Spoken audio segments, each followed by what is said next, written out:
Un léger mot pour le manuel à la page 196, les numéros 14 et 15. On commence à être habitué de faire la comparaison. Si vous ne faites pas la comparaison avec ces questions-là, il se passe quelque chose d'étrange dans votre vie peut-être.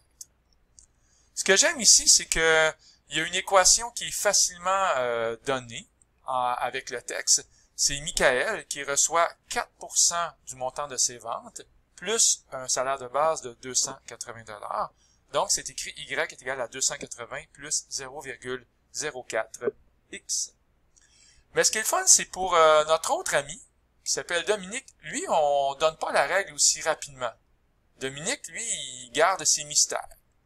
Par contre, on donne 2 points. 2 points qui racontent son histoire. On se rappelle donc que pour X, ça va être le montant des ventes. Comme ceci. En dollars.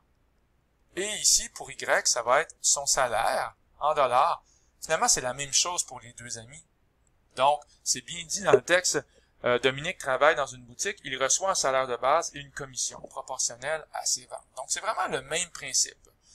Et Dominique, on donne 2 couples. On dit, si tu vends pour 2400 $, tu vas recevoir 370 $. Donc, on pourrait imaginer un point qui est ici.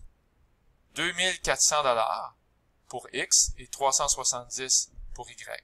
Puis on pourrait imaginer un autre point qui est ici, qui dit, si tu vends pour 2860 $, tu vas recevoir 393 $.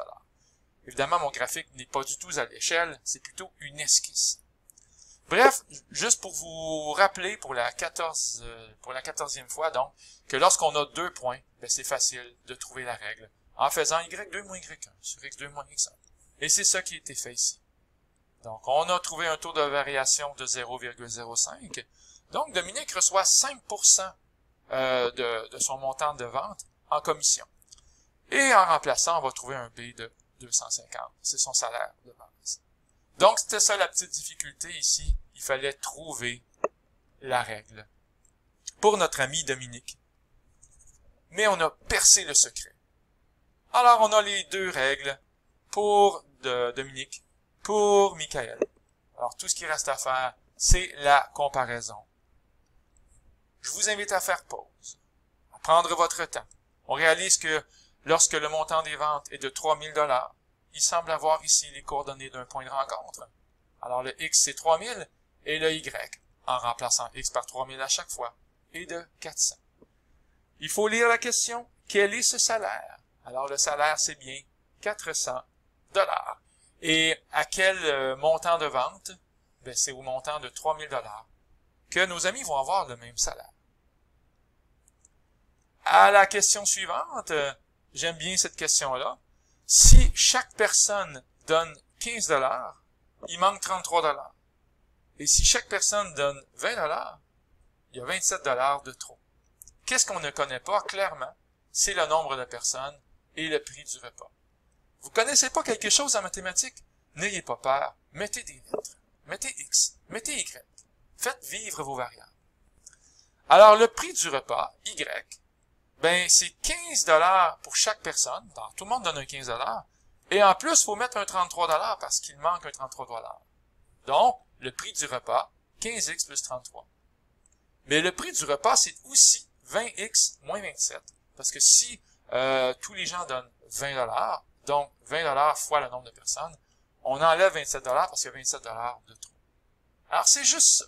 Et je pense que c'était vraiment là la difficulté. C'était d'écrire nos équations. Lorsqu'on fait la comparaison, 15X plus 33 égale 20X moins 27, on trouve un X12.